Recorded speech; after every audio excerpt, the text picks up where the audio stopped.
के सर्वश्रेष्ठ जाति सर्वश्रेष्ठ मखलूकात एवं सर्वश्रेष्ठ नबी मुहम्मद अरबी सल्लल्लाहु अलैहि वसल्लामेर उम्मत हिसेबे प्रेरण करेছেন সেই মহান সত্তা আল্লাহ সুবহানাহু ওয়া তাআলা সংক্ষিপ্ত শুকরে সুজুদ আদায় করি তার নিজের শেখানো ভাষা দিয়ে সকলে এক বাক্যে পড়ি আলহামদুলিল্লাহ।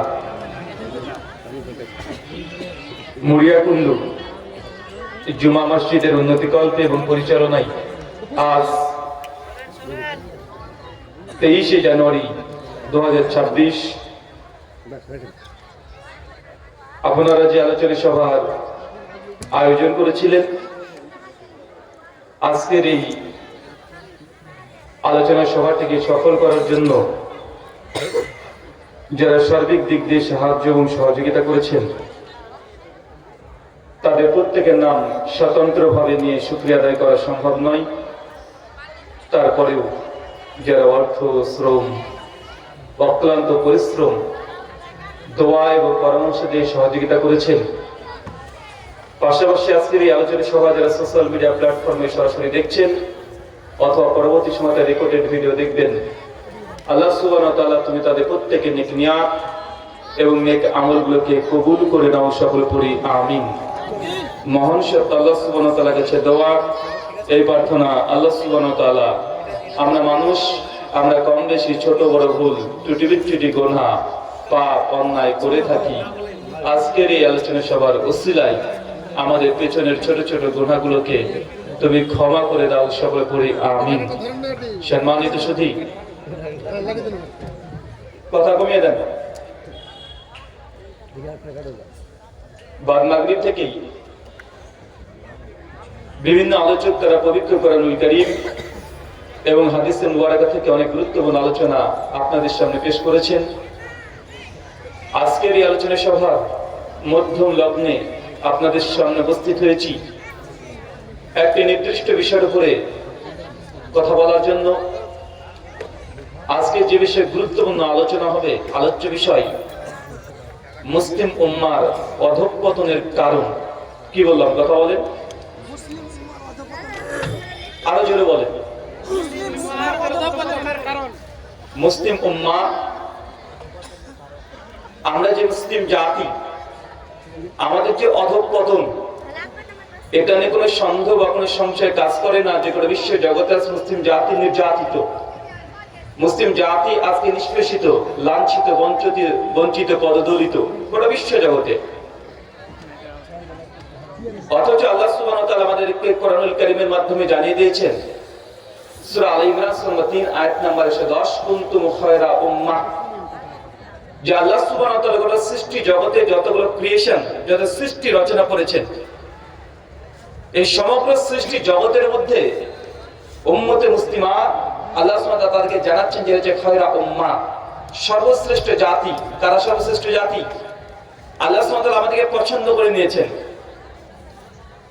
টাইমস অফ ইন্ডিয়া একটা ইংরেজি ভাষার পত্রিকা, গোটা বিশ্ব জগতের সবচেয়ে বহুল প্রচলিত এবং পাঠিত একটি নিউজ পেপার। 2015 সালের 13 অক্টোবর খ্রিস্টান 19-এ তারা একটা খবর ছাপিয়ে বলছে যে গোটা বিশ্ব জগতে মানুষের সংখ্যা 800 কোটি। কত কোটি? আর 800 কোটি মানুষের মধ্যে ধর্ম হচ্ছে প্রায় 4,500। কতগুলো? একটা দুটো ধর্মের নাম নয়। আমি আপনি কটা ধর্মের নামই বা জানি? আমরা হিন্দু, মুসলিম, বৌদ্ধ, জৈন, ইহুদি, খ্রিস্টান 8, 10, 15, 20টা ধর্মের নাম আমরা ঠিকভাবে বলতে পারবো না।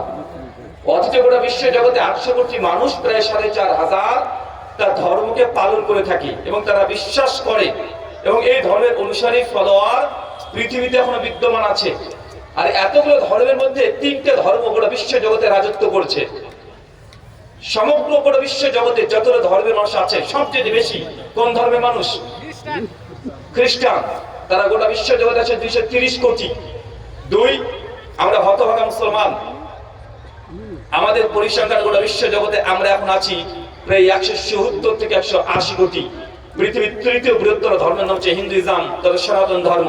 তাদের পরিসংখ্যান প্রায় 120 থেকে 130 কোটি। এছাড়া কিছু জৈন আছে 50 লক্ষ, ইহুদি আছে 1.5 কোটি, বুদ্ধিস্ট আছে প্রায় 17 কোটি, অ্যাথিস্ট আছে প্রায় 25 কোটি। তো মোটামুটি গোটা বিশ্ব জগতে 3টে ধর্ম আছে। কয়টা? কথা বলেন। তিনটে ধর্ম আছে। মানে ধর্ম তো অনেকগুলো, কিন্তু মেজর সবচেয়ে বড় 3টে ধর্ম 3টে জায়গাকে নিয়ে তারা রাজত্ব করছে। যদি খ্রিস্ট ধর্ম, এই রাজত্ব দেখবেন ভারতবর্ষে নেই, কারণ ভারতবর্ষে খ্রিস্টান নাকি সংখ্যালঘু। বাংলাদেশে সংখ্যালঘু, পাকিস্তান সংখ্যালঘু। তাদের রাজত্ব কোথায়? ইউরোপ কান্ট্রি গুলো, তাদের ওয়েস্টার্ন কান্ট্রি, পশ্চিমা বিশ্ব, তাদের রাজত্ব আছে না নাই? দুই, আরেকটা ধর্ম ইসলাম। ইসলাম রাজত্ব করছে পশ্চিমা বিশ্ব নয়, বরং ইসলাম রাজত্ব করছে মধ্যপ্রাচ্যে, Middle East, Saudi, Dubai, Kuwait, Qatar, Malaysia, Indonesia, সবগুলো সংখ্যাগরিষ্ঠ মুসলিম রাষ্ট্র নয়, সংখ্যাগরিষ্ঠ মুসলিম রাষ্ট্র। আর কিন্তু তৃতীয় ধর্ম, যেটা সনাতন হিন্দু ধর্ম, যেটা রাজত্ব করছে ভারতবর্ষে। কোথায়? কোথায়? এই ভারতবর্ষ, এই পাশে নেপাল।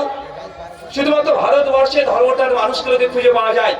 এছাড়া পৃথিবীর অন্য জায়গাতে যতগুলো হিন্দু বা সনাতনীরা আছে, তারা বংশসূত্রে তারা কেউ সেই দেশের রাষ্ট্র নাগরিক নয়, বরং ভারত থেকে তারা ওই জায়গাগুলোতে গিয়ে তার ধর্মটিকে পালন করছে। এই 3টে ধর্ম গোটা বিশ্ব জগতে রাজত্ব করছে। করছে না? করছে কি করছে না? গোটা বিশ্ব জগতে রাজত্ব করছে। এখন গোটা বিশ্ব জগতের সবচেয়ে যে জিনিসটা নিয়ে বেশি ঝামেলা, সেটা ধর্ম নিয়ে। কি নিয়ে? ধর্ম নিয়ে এখন মারামারি লাগছে না, ধর্ম নিয়ে দ্বন্দ্ব লাগছে না। কেননা প্রত্যেকে মানুষ তারা বিশ্বাস করে, সে যে ধর্ম পালন করে এই ধর্মটা শ্রেষ্ঠ। বিশ্বাস করে কি করে না? শোনেন, এখানে এতগুলো মানুষ বসে আছেন, এখন আপনাকে যদি আমি প্রশ্ন করি যে ভাইজান, আপনি যে মুসলমান, কেন মুসলমান? কারণ কি বলেন তো? আপনি কেন মুসলমান? কেন আপনি হিন্দু না? কেন আপনি খ্রিস্টান না? গোটা বিশ্ব জগতে যদি সবচেয়ে মডার্ন তাদেরকে বলতে হয়, তারা কারা? ইহুদি আর খ্রিস্টান। তারা গোটা বিশ্ব জগতে রাজত্ব করছে জ্ঞান, বিজ্ঞান, প্রযুক্তি দিয়ে। গোটা বিশ্বের অ্যাকাউন্ট, অর্থনীতি কারা দেখভাল করছে? জিউস, ইহুদিরা। গোটা বিশ্ব জগতের টেকনোলজি এগুলো তৈরি কারা করছে? ইহুদিরা। গোটা বিশ্ব জগতে যারা ক্ষমতা আছে কারা? ইহুদি এবং খ্রিস্টান। যত টেকনোলজি দেখেন, এই যে আমাদের সামনে কতগুলো মোবাইল আছে, মোবাইলের যে মাইক্রোসফট, এই মাইক্রোসফট কোম্পানির মালিককে একজন খ্রিস্টান। আমরা ক্যামেরা ব্যবহার করছি, ক্যামেরা লেন্স কারা আবিষ্কার করছে? ইহুদি। আপনি বিজ্ঞান বা প্রযুক্তি যত জায়গায় যাবেন, আলট্রাসোনোগ্রাফি থেকে শুরু করে মেডিকেল সেক্টরে যতগুলো আছে 70% চিকিৎসা বিজ্ঞানে তারা আবিষ্কার করেছে। করেছে না? গোটা বিশ্ব জগতে তারা সমস্ত কিছু দখল করে গেছে। তারপরেও আমরা যে গুটি কয়েক মানুষ আছি যারা মুসলিম দাবি করছি, এখন আপনাকে যদি প্রশ্ন করা হয়, ভাই আপনি কেন মুসলিম, একজনকে উত্তর দিতে পারবেন? বলেন। আরেকবার উত্তর দিতে হবে। আমার কথা বুঝে যায় না? আমার কথা শুনতে পাচ্ছেন? শোনেন, আমি একা একা আলোচনা করতে পারি না। আমার প্রত্যেক আলোচনাতে আপনাকে প্রশ্ন করবো, আপনাকে অ্যান্সার করতে হবে। পারবেন তো ইনশাআল্লাহ? কথা যখন আমি বলবো আপনারা কেউ কথা বলবেন না। শোনার সময় একদম খরগোশের মতো কান খাড়া করে শুনবেন, আর যখন জবাব জিজ্ঞাসা করবো বাঘের বাচ্চার মতো হুঙ্কার দিয়ে জবাব দিতে হবে। পারবো তো ইনশাআল্লাহ? আপনাদের খুব বেশি সময় নষ্ট করবো না ইনশাআল্লাহ, কেননা আপনাদের সময় অনেক দাম। অনেক কাজ ফেলে তুলে, অনেক রকমের কাজ ফেলেতে এখানে এসে বসে আছেন। অনেক মানুষ তো রাস্তায় ঘোরাঘুরি করছে, মানে তাদের দাম আছে সময়ের। আমিও জানি আপনারও দাম আছে, তাই বেশি সময় নেব না। কিছু জিনিস গোটা বিশ্ব জগতের সম্পর্কে আপনার ধারণা দেওয়ার জন্য আজকে আমি এখানে এসেছি। মুসলিম উম্মার অধঃপতনের কারণ কেন আমরা গোটা বিশ্ব জগতে আজকে মুসলিম জাতি আমরা মার খাচ্ছি, ও যে সংখ্যায় আমরা 180 কোটি, মোটে আমরা কম না। সংখ্যায় কম, কথা বলেন। ভারতবর্ষের মুসলমানের সংখ্যায় কম, সংখ্যা লঘু আমরা, কিন্তু গোটা বিশ্ব জগতের 56 মুসলমান সংখ্যা গরিষ্ঠ রাষ্ট্র আছে। যদিও ভারতবর্ষের মুসলমানের সংখ্যা কম হলেও প্রায় 37 কোটি আমরা ভারতবর্ষের মুসলমান আছি। আছি না নাই? বাংলাদেশ সংখ্যাগরিষ্ঠ মুসলমান, পাকিস্তান সংখ্যাগরিষ্ঠ মুসলমান, কিন্তু পাকিস্তানের সংখ্যাগরিষ্ঠ মুসলমান হলেও পাকিস্তানের মুসলমান আছে মাত্র 20 কোটি। বাংলাদেশ সংখ্যাগরিষ্ঠ মুসলমানের রাষ্ট্র হলেও বাংলাদেশের মুসলমান আছে 15 কোটি। কিন্তু আমার দেশ ভারতবর্ষ, আমরা সংখ্যা লঘু, তারপরেও আমরা 37 কোটি। মানে দুই দেশে যা আছে আমরা ভারতবর্ষে একা বেশি আছে না নাই? ইন্দোনেশিয়ায় মুসলিমরা 99% মুসলমান, তারপরেও ইন্দোনেশিয়ায় যত মুসলমানের জনগণ, তার যত ভারতবর্ষে মুসলমানের সংখ্যা বেশি। এমনকি সৌদি আরবের চাইতে আমাদের ভারতবর্ষের মুসলমান জনগণনায় আমরা সংখ্যা বেশি, বেশি কি বেশি না? তো এত আমরা মুসলমান 180 কোটি হওয়ার পরেও গোটা বিশ্বের জগৎ আজকে মুসলমান মার খাচ্ছে। সব জায়গাতে মুসলমানকে আজকে ডিমোলাইজ করার চেষ্টা করা হচ্ছে, হচ্ছে কি হচ্ছে না? এখন আপনাকে বুঝতে হবে আপনি কেন মুসলমান। আমরা মুসলিম এই কারণে আমরা মার খাই। আমি মুসলিম এই জন্য আজকে আপনার SIR নাম চলে আসছে, আসছে না? কেন মুসলমান? এই জন্য। আপনি যদি নাস্তিক হয়ে যান, দেন আপনার সাথে গলায় গলায় পীড়িত হয়ে যাবে তাদের, ভয় কি হয় না? কিছুদিন আগে দেখলেন না মিডিয়া চ্যানেলে একজন ডুপ্লিকেট দাড়িওয়ালা পরে টেনে টেনে ছেড়ে ছেড়ে দেখাচ্ছিল, রাষ্ট্রবাদী মুসলমান দেখাচ্ছিল না? কি একটা নাম যেন মতিয়ার। কারণ ওই বেচারা ও বুঝে নিয়েছে যদি এদের কাছ থেকে কিছু খেতে হয় তো ইসলামের বিদ্বেষ প্রচার করো, দেখো তোমাকে কোলে তুলে জামাই বাবুর মতো আদর করবে, তুলা ভাইয়ের মতো আদর করবে। মানে দেখবেন তারা নাস্তিক তাদের সঙ্গে বন্ধুত্ব করে, যারা ইসলাম ত্যাগ করে দেয় তাদের সঙ্গে শত্রুতা থাকে না, বন্ধুত্ব হয়ে যায়। কিন্তু আমার সঙ্গে আপনার সঙ্গে শত্রুতা কেন? আমরা মুসলমান এই জন্য। অন্য কোনো কারণ আছে? কোনো কারণ আছে? অন্য কোনো কারণ নাই। মুসলমান এই যে মুসলমান আমরা, এই জন্য যদি শত্রুতা তৈরি হয়ে যায় আমাদের গোটা মুসলিম জাতিকে জানা উচিত যে তারা যে চক্রান্ত করছে আমাদেরকে কিভাবে তাদের সাথে ডিল করা উচিত, তারা যেভাবে অ্যাটাক করছে কিভাবে আমরা কাউন্টার করতে পারি। যদি আপনি না জানেন, আজকে দেখেন উড়িষ্যাতে মুসলমান কাজ করতে যাচ্ছে, নাম যেমন শুনছে মুর্শিদাবাদ, মার খাচ্ছে কি খাচ্ছে না? এটা তো ভারতবর্ষে কিছু প্রেক্ষাপট বললাম আপনাকে। ফিলিস্তিনে দীর্ঘ 2 বছর ধরে ইহুদিরা মুসলিমদের রক্ত নিয়ে খেলা করছে কি করছে না? হাজার হাজার, কমপক্ষে 20,000-এর উপরে বাচ্চা বাচ্চা শিশুকে তারা হত্যা করেছে।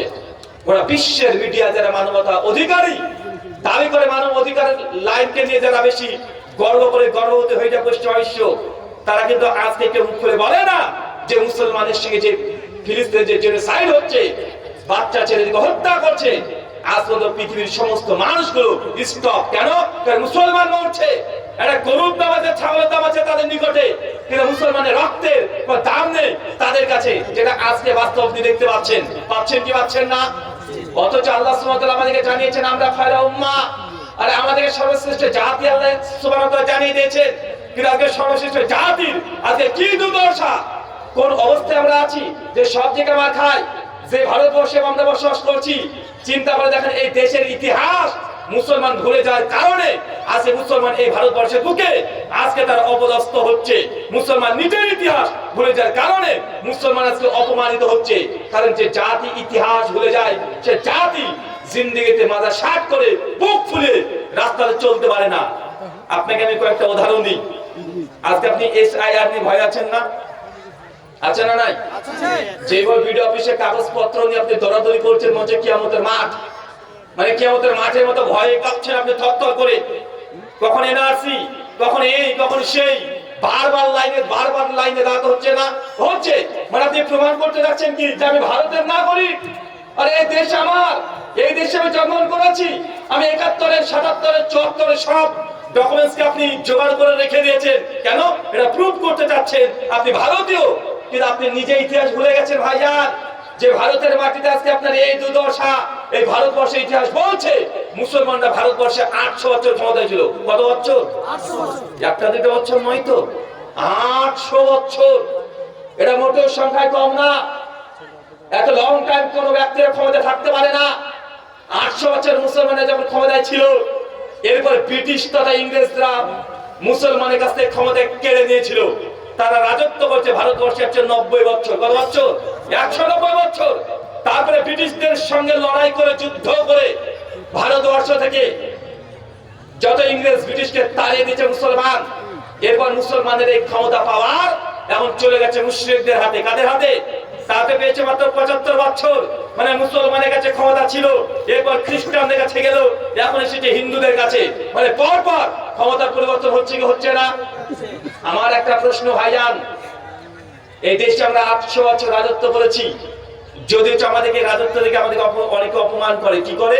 যে মুসলমান যারা মুঘল ছিল, সম্রাট আকবর, বাবর, অরঙ্গজেব, এরা অমুসলিমদেরকে জোর করে কালেমা পড়ে মুসলমান করিয়ে নিয়েছে। ভাই বলে কি বলে না? আবার বলে যে মুসলমান মানে আমাদের এই দেশে তারা এসে জোর করে কবজা বজে তরবারি দিয়ে মানুষকে ধর্মান্তরিত করেছে, বলে কি বলে না? হাজার অভিযোগ। কিন্তু মুসলমানের বাচ্চা না ধর্ম জানে না, ভারতের ইতিহাস জানে না, আপনি ইসলামের ইতিহাস জানেন না, বিজ্ঞান না, সায়েন্স কিচ্ছু জানেন না। আপনার কাজ শুধুমাত্র দিন গেলে 500 টাকা কিভাবে ইনকাম করবো, ইনকাম হয়ে গেলে মুসলমান বাচ্চা খুশি হয়ে যায়। তার জন্য আজকে আপনি এই রাজ্য থেকে বাইরের রাজ্যে গেলেও আজকে আপনাকে মার খেতে হয়, ভয় কি হয় না? শোনেন, এই দেশ আমাদের, এই দেশ আমরা 800 বছর ক্ষমতায় ছিলাম, আমরা এই দেশে উড়ে এসে ঝুলে বসি নাই। আমাদের 800 বছরের ইতিহাসে ভারতবর্ষের বুকে এখনো জড়িয়ে আছে। তাই কেউ যদি আমাদেরকে বলে নাই যে না তোমরা বহিরাগত, তোমরা পাকিস্তানে চলে যাও, তোমরা দেশের নাগরিক না, এটা হতে পারে না। এটা আপনাকে তাদের এই জাহেলিয়াত মূর্খতাকে যদি জবাব দিতে হয়, জ্ঞান লাগবে। কি লাগবে? জ্ঞান লাগবে। ভারতে বাস করছে, ভারতের জ্ঞান অর্জন করতে গেলে নিজের বাপ দাদার ইতিহাসই পড়তে হবে।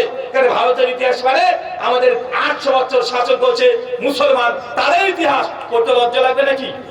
বুঝেন না মনে হয়? আরে ভারতের ইতিহাস মানে কাদের ইতিহাস? ভারতের ইতিহাস মানে তো মুসলমানের ইতিহাস। তারা 800 বছর ক্ষমতায় ছিল। মোহাম্মদ বিন কাসেম, আচ্ছা বলেন তো প্রথম ভারতবর্ষে মুসলমান কে এসেছে? আচ্ছা বলেন তো ভারতবর্ষের প্রথম মসজিদের নাম কি? বলেন। ভারতবর্ষের প্রথম মসজিদের নাম কি? চেরওয়ান জামে মসজিদ। এই মসজিদটা কোথায় আছে? কেরালায়। আরে বাংলার মুসলমান অনেকে কেরালায় যান, ওখানে গিয়ে দেখে আসেন নাই? এটা ভারতবর্ষের বুকে প্রথম মসজিদ। কখন মসজিদটা তৈরি হয়েছে? যখন আল্লাহর নবী জীবিত ছিলেন। কিভাবে তৈরি হলো? ইতিহাস কি? আল্লাহর নবী যেই দিন মক্কাতে আবু জাহেল, আবু লাহাব, উতবা, সাইবা সবাই এসে নবীকে বলছে, আরে তুমি নাকি নবী, আর তুমি যদি নবী হও তো মুসা যেমন সাগরকে 2 ভাগে ভাগ করেছিল লাঠির ঠোকা দিয়ে, তুমি যদি সত্যি নবী হও মুহাম্মদ সাল্লাল্লাহু আলাইহি সাল্লাম, তাহলে ওই আকাশের চাঁদকে 2 ভাগে ভাগ করে দেখাও। এই দাবি কারা করেছিল? এই দাবি কারা করেছিল? সেই সময়কার কুরাইশের নেতারা। তারা এই দাবি যখন করলেন, আল্লাহ নবী সাল্লাল্লাহু আলাইহি ওয়াসাল্লামের সঙ্গে সঙ্গে তিনি তার হাতের ইশারা দিয়ে শাকুল কামার চাঁদকে 2 ভাগে ভাগ করেছেন। কোরআন মাজিদে সূরা কামার আয়াত নম্বর 1, 2, 3 পর পর বিস্তারিত বর্ণনা পাওয়া যায়। সেই বুখারীতেও হাদিস নাম্বার 3557, কিতাবুল আম্বিয়া মুজাদ্দাদ অধ্যায়ে এই হাদিসগুলো একাধিকভাবে বর্ণনা আছে। ইবনে আব্বাস, আবু হুরায়রা, জাবির বিন আব্দুল্লাহ, অনেক সাহাবী থেকে আল্লাহর নবী সেই রাতে যখন তিনি চাঁদকে 2 ভাগে ভাগ করেছে, ওই সময়তে আমাদের ভারত তথা আমাদের ইন্ডিয়া, কেরালা, শোনেন কেরালার ভারত খুব, কেরালা আর সৌদি আরব খুব বেশি দূরত্ব না, মাঝখানে একটা সাগর। কি কথা বলেন? আচ্ছা যেই দিন সৌদি আরবে রোজা রাখে শুরু করে, সেদিন কেরালাতে রোজা রাখে কি রাখে না? কেন? কারণ সৌদিতে চাঁদ দেখা গেলে কেরালাতে চাঁদ দেখা যায়। কেন? সৌদি আরব আরব সাগর পার করলে সৌদি আরব পড়ে যায়। তাই সৌদি আরবের প্রকৃতি, আবহাওয়া আর আমাদের ভারতের কেরালার প্রকৃতি, আবহাওয়া অনেকটাই 70% সিমিলার, মানে সাদৃশ্য রাখে। তো আল্লাহ নবী যেই রাত্রিতে চাঁদকে 2 ভাগে ভাগ করে তিনি এই মুজিজা, মিরাকেল, সাইন, অলৌকিক ঘটনা দেখাচ্ছিলেন, সেই দিনই আমাদের ভারতবর্ষের বুকে একজন রাজা, হিন্দু রাজা, তিনি মন্দিরের ছাদে উঠে তিনি চন্দ্র দেবতার পুজো করতেন, চন্দ্র দেবতাকে নমস্কার করছিলেন। কেন আজকে যোগীজি করে না? সূর্য নমস্কার করে না? তারা হিন্দু রাজার মধ্যে চাঁদকে তারা পুজো করে, তারা সূর্যকে পুজো করে। সেই রাত্রিতে চাঁদকে তিনি প্রণাম করার জন্য উঠেছেন, যেমন চন্দ্রকে তিনি প্রণাম করতে গেছেন, হঠাৎ তার দৃষ্টিগোচর হয়েছে, মানে সে দেখতে পেয়েছে যে চাঁদটা 2 ভাগে ভাগ হয়ে ছিটকে পড়ে গেল। উনি তখন অবাক হয়ে গেছেন যে চাঁদ 2 ভাগে ভাগ কেন হলো, কিভাবে হলো।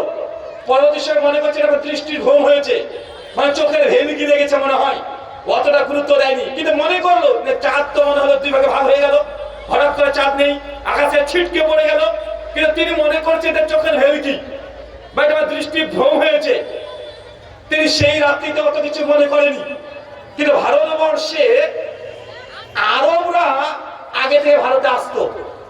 আল্লাহর নবী যখন নবুয়ত পায় নাই, তার আগেও ভারতবর্ষে সৌদি আরবের মানুষরা ভারতবর্ষে আসতেন, আর ভারতের মানুষ সৌদি আরবে যেতেন। কেন?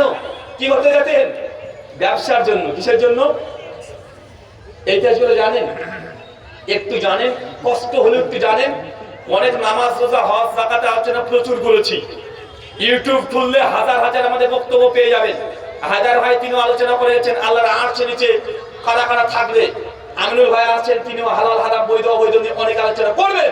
কিন্তু মুসলমান নিজের জাতি সত্তাকে যদি ভুলে যান, তাহলে অনেক ক্ষেত্রে মুসলিম জাতিকে আজকে জ্ঞান বা জ্ঞান জানা না থাকার কারণে আজকে আমাকে অনেক অপদস্থ হতে হচ্ছে।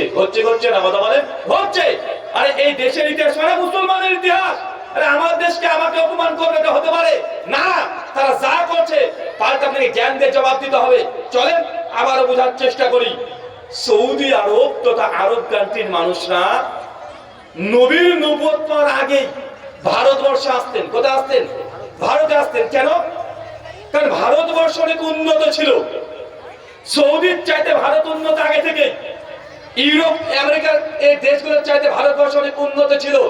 যে সময় আমেরিকা ইউরোপ কান্ট্রিগুলোতে তারা রাস্তাতে বসে বসে তারা অন্ধকারে ঘরের মধ্যে ঘুমিয়ে থাকতো, ভারতবর্ষের বুকে সেই সময় জ্ঞান বিজ্ঞান চর্চা হতো।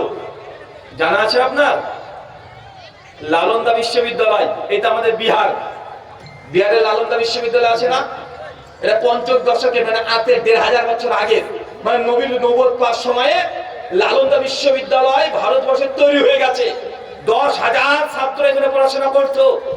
একটা দুটা নয়, ১০,০০০। পৃথিবীর ৩৫টা দেশ থেকে ছাত্র পড়তে আসতো। হিয়াংশানের কথা শুনেন নাই? হিয়াংশানকে চীন থেকে একজন ঐতিহাসিক তিনি ভারতবর্ষে এসে পড়াশোনা করে গেছেন। এই আমাদের বিহার লালন্দা বিশ্ববিদ্যালয় সেই সময় এটা তৈরি হচ্ছে ১৫০০ বছর আগে। এখন চিন্তা করেন যেই সময়তে আরবের মানুষ তারা মূর্খ ছিল। কি ছিল সেই সময়? কথা মনে বুঝেননি? নবীর নবুয়ত পাওয়ার আগের যুগে কি বলা হয়?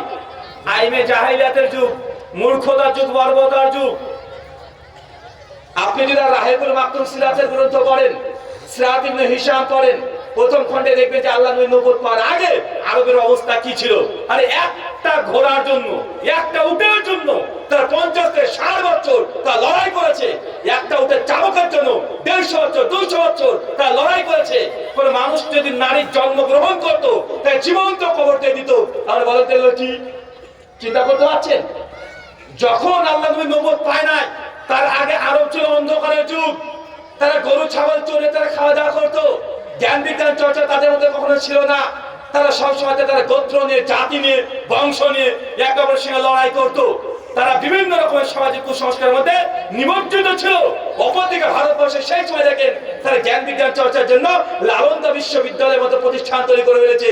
১০,০০০ মাস পড়াশোনা করছে। কমপক্ষে ৯০,০০০ বই ছিল লালন্দা বিশ্ববিদ্যালয়ে। চিন্তা করতে পারছেন? সেই সব প্রিন্ট ছাপাখানা এত ছিল না। তারপর ৯০,০০০ বই কিতাব লালন্দা বিশ্ববিদ্যালয়ে। অনেকে আবার এখানে আমরা যখন ইতিহাসগুলো বলে হিন্দু দাদারা বলে দেখো আমরা হিন্দুরা কত তারে জ্ঞানী ছিলাম। না, লালন্দা বিশ্ববিদ্যালয় এটা হিন্দুদের সম্পত্তি না, এটা হচ্ছে বৌদ্ধদের সম্পত্তি। কাদের কাদের এটা? এটা বৌদ্ধদের এটা সম্পদ। তারা এখানে রাজত্ব করেছে, তারা জ্ঞান বিজ্ঞান চর্চা করেছে। মানে আপনাকে এতটুকু বোঝানোর চেষ্টা করছি যে ইউরোপ কান্ট্রিগুলো, আমেরিকা, ইংল্যান্ড এই রাষ্ট্রগুলো, সৌদি আরবের মতো রাষ্ট্রগুলো যখন অন্ধকারের যুগে বিরাজ করছে, ভারতবর্ষের জ্ঞান বিজ্ঞান চর্চা হচ্ছে। আচ্ছা দেখবেন ভারতে অনেক প্রাচীন মন্দির আছে না? মন্দিরের খুব সুন্দর সুন্দর মূর্তি অঙ্কন করা হয়। সুন্দর সুন্দর মূর্তি, পাথরের মতো মূর্তি দেখতে পান কি পান না? আচ্ছা আমার প্রশ্ন এটা নয় যে মূর্তি পূজা করা জায়েজ কি না জায়েজ, আর এটা শিরক, কোনো সন্দেহ নেই। কিন্তু প্রশ্ন হচ্ছে এইটা যে আজ থেকে ১০০০ বছর আগে নিজে হাতে হাতে পাথর কেটে সুন্দর করে মূর্তি তৈরি করছে। বিষয়টা চিন্তা করেছেন আপনি যে ১০০০ বছর আগে এত সুন্দর শৈলী, ভারতের শিল্প কত উন্নত। এই সময়তে সহিহ বুখারী উঠে দেখেন, স্বয়ং আল্লাহর নবী নিজে বলছেন ভারতবর্ষের সম্পর্কে। সহিহ বুখারী হাদিস নাম্বার ৭৫১৩, হাদিস নাম্বার ৭৫১৮, হাদিস নাম্বার ৭৫২২। আল্লাহ নবী বলছেন, একদিন বসে আছেন সাহাবী বলছে ইয়া রাসূলুল্লাহ আমার পায়ে খুব ব্যথা করছে, কিছু আমাকে পরামর্শ দিন। আল্লাহর নবী তখন বলছেন যাও আলহিম তোমরা ভারতে চন্দন কাঠ ব্যবহার করো। এই চন্দন কাঠে ৭খানা রোগের প্রতিষেধক আছে, মানে ৭খানা রোগের এটা মেডিসিন। কি? ভারতের চন্দন কাঠ। কথা মনে বুঝেননি? কে বলছে কথা? আমাদের নবী বলছেন আলাইহিস সালাম যে ভারতের চন্দন কাঠ ব্যবহার করো। কেন? ভারতের শেষ মাঠে মেডিসিন, এই যে ঔষধপত্র, আয়ুর্বেদ অটোমেটিক চলছে সেই সময়। আয়ুর্বেদ এটা আজকের নয়, এটা ভারতীয় জ্ঞানী মেডিসিন আয়ুর্বেদ। এতগুলো কথা বলার মূল উদ্দেশ্য কি জানেন? যেই সময় সৌদি আরব, আমেরিকা এই রাষ্ট্রগুলো কিছু উন্নত দেশ আজকে যারা অন্ধকারে ছিল, ভারতবর্ষে জ্ঞান বিজ্ঞান চর্চা হচ্ছে। কিন্তু যখন আল্লাহ সুবহানাহু ওয়া তাআলা সৌদি আরবে মক্কা আর মদিনাতে আসমান থেকে আল্লাহ ওহী দিলেন, এখন বলেন তো আল্লাহর জ্ঞানের সঙ্গে মানুষের জ্ঞান পারে? মানুষের জ্ঞান পারে? সৌদি আরব নবী নবুয়ত পাওয়ার আগে ছিল অন্ধকারের যুগ, কিন্তু আল্লাহ যখন আসমান থেকে ওহী দিতে শুরু করেছেন, কোরআন মাজিদ যখন দিতে শুরু করেছেন, সেই সময় রাতারাতি আরবরা জ্ঞান বিজ্ঞান চর্চা করতে করতে তার গোটা বিশ্ব জগৎকে তার তাক লাগিয়ে দিয়েছে না? তখন তারা জ্ঞান বিজ্ঞান চর্চা করেছে। আরবরা সেই সময় কোরআন মাজিদ পাওয়ার পরে এমন কোনো সেক্টর নেই যে তারা সেই বিষয়ে জ্ঞান অর্জন করে নাই। আপনি কসমোলজি বলেন, আপনি ফিজিক্স বলেন, কেমিস্ট্রি বলেন, বিজ্ঞানে এমন কোনো শাখা নেই যে শাখাতে আরবরা যুগের সব চাইতে 900 শতক পর্যন্ত তারা জ্ঞান বিজ্ঞানের সবচেয়ে গোটা বিশ্ব জগতে তারা এগিয়ে ছিল। ছিল কি ছিল না? অ্যালজেব্রা আবিষ্কার কারা করেছে? আরে মুসলমান। যত কম্পিউটার বা সোশ্যাল মিডিয়া যা দেখছেন সবগুলো চলে কিসের মাধ্যমে? অ্যালগরিদম। এটা আবিষ্কার করে কে করেছে? মুসলমান। মানে সূত্রগুলো সেই সময় মুসলমানরা দিয়েছে। কখন? যখন কোরআন মাজিদ আসছে, আল্লাহর পক্ষ থেকে ওহী আসছে, মানে আল্লাহর ওহীর জ্ঞান আর মানুষের জ্ঞান সমান হতে পারে? কথা বলেন। আরবরা রাতারাতি পরিবর্তন হয়ে গেছে। মুসলমান আপনি এখনো বুঝেননি। তবে কিছু কিছু আমাদের ভারতের আবার সুফিবাদ আছে, পীরবাদ আছে, আছে না? এই যে আমাদের ঝাড়খণ্ডের একটা বক্তা আছে, কি যেন নাম ভুলে গেছি, ঠিক মতো বাংলা ভাষাটা বলতে পারে না, ক্ষমতাকে বলে ক্ষমতা, মানে বাংলা ঠিক বলতে পারে না, না বাংলা বলে না উর্দু বলে না উড়িয়া বলে। উনি বলছেন একদিন যে আহলে হাদিস, এই ওয়াহাবি তোরা পীর মানিস না, যদি ভারতে যদি পীর সাহেবরা না আসতেন তাহলে তোরা সব শিবলিঙ্গের পূজা করতি। বলে কি বলে না? কথা বলেন। কারণ ওরা দাবি করতে চায়, ওদের দাবি হচ্ছে এইটা যে ভারতবর্ষে ইসলাম এসেছে পীরের মাধ্যমে। কার মাধ্যমে? পীরের মাধ্যমে। তাহা মিথ্যা কথা। ও বেচারা বাংলাও জানে না, ও ভারতের ইতিহাসও জানে না। ভারতবর্ষে প্রথম যিনি ইসলাম নিয়ে এসেছেন একাডেমিক ভাবে ঘটা করে, তার নাম কি? মুহাম্মদ বিন কাসেম। 91 হিজরি, মানে সাহাবীদের জামানাতে 711 খ্রিস্টাব্দ। কত খ্রিস্টাব্দ? কোথায় এসেছিলেন প্রথম? অখণ্ড ভারত যখন ছিল, বর্তমান এখন পাকিস্তান, করাচি থেকে 50 কিলোমিটার দেওয়াল বন্দর, ওইখানে হাজ্জাজ বিন ইউসুফের সময়ে ভারতবর্ষের বুকে কি চলে এসেছে? ইসলাম চলে এসেছে। মুহাম্মদ বিন কাসেম সিন্ধ এখন পাকিস্তানে আছে, আছে না নাই? গত বছর ডক্টর জাকির নায়েক গিয়ে বক্তব্য দিয়েছে যে পাকিস্তানের সিন্ধে, ওই সিন্ধ অঞ্চলে প্রথম ইসলাম এসেছে 91 হিজরিতে। তারপর সুলতান মাহমুদ এসেছে 1000 খ্রিস্টাব্দ থেকে 1027 খ্রিস্টাব্দে 17 বার তিনি ভারতবর্ষে এসেছেন। এরপর দিল্লি সালতানাত শুরু হচ্ছে কত খ্রিস্টাব্দে? 1200 খ্রিস্টাব্দের দিক থেকে শুরু হয়ে যাচ্ছে। কুতুবউদ্দিন আইবক, মোহাম্মদ ঘুরি, সবাই তখন দিল্লি সালতানাত চলছে। আর আমাদের বাংলা, বাংলাদেশের রাজশাহী, চাঁপাইনবাবগঞ্জ, নওগাঁ, আমাদের মুর্শিদাবাদ, নদিয়া, এই অঞ্চলগুলোতে ইসলামকে বহুলভাবে প্রচার কে করেছে? ইখতিয়ারউদ্দিন মোহাম্মদ বখতিয়ার খিলজি 1204 খ্রিস্টাব্দে। কত খ্রিস্টাব্দে? তো তোমার পীর কবে এসেছে? তোমার পীর তো সেই দিন আসলো, তোমার পীর সেই দিন এসেছে। অথচ ভারতবর্ষে মুসলমানরা 800 বছর ক্ষমতা ছিল, সেই সময় ইসলাম চলে এসেছে। তাই এই দেশের ইতিহাস মুসলমানের ইতিহাস। কার ইতিহাস? এই ভারতের ইতিহাস। কার ইতিহাস? মুসলমানের ইতিহাস। যত মুসলমানকে আজকে জঙ্গি জিহাদি বলে তারা উল্টো পাল্টা মন্তব্য করুক না কেন, যে সময় ব্রিটিশরা, ইংরেজরা ভারতবর্ষের দখল করে কব্জা করে রেখে দিয়েছিল, সেই সময় মুসলমানরা যদি জিহাদ ফরজ এই ফতোয়া না দিত, আজকের দিনেও ভারতবর্ষ স্বাধীন হতো না। মুসলমানদের ধর্মে জিহাদ ফরজ হয়েছে বলে, ছিল বলে ইংরেজদেরকে, ব্রিটিশদেরকে ভারত থেকে মুসলমানরা তাড়াতে সক্ষম হয়েছে। তার জ্বলন্ত প্রমাণ দিল্লি গেট দেখেছেন না? এখন সোশ্যাল মিডিয়া আপনি গুগলে চলে যান, দিল্লি গেটে 1 লক্ষ শহীদ ভারতবর্ষে যারা যুদ্ধ করেছে ব্রিটিশের বিরুদ্ধে, তাদের নাম লেখা হয়েছে। তার মধ্যে 70% নাম সবগুলো মুসলমান। এখন বুঝতে পারেনি? আচ্ছা আপনাকে একটা কথা বলে আপনি বুঝতে পারবেন। আচ্ছা বলেন তো, ইংরেজরা যে ভারতবর্ষ থেকে ক্ষমতা নিয়েছে কাদের কাছ থেকে? হিন্দুদের কাছ থেকে না মুসলমানের কাছ থেকে? মুসলমানের কাছ থেকে। আমরা 800 বছর ক্ষমতা চালালাম, ব্রিটিশ ইংরেজরা আসলো, আমাদের কাছে ক্ষমতা জোর করে কেড়ে নিয়ে চলে গেল। তো ক্ষমতা কার গেছে? আমাদের গেছে, মুসলমানের গেছে। তো ব্রিটিশদের বিরুদ্ধে লড়াই যুদ্ধ কে করবে? তারা করবে না আমরা করবো? আরে আমার বাড়িতে যে ডাকাত করে, আরে জীবন পরের মরণ যুদ্ধ করবে কি আমি না আপনি? পাশে বাড়ির লোক কে করবে?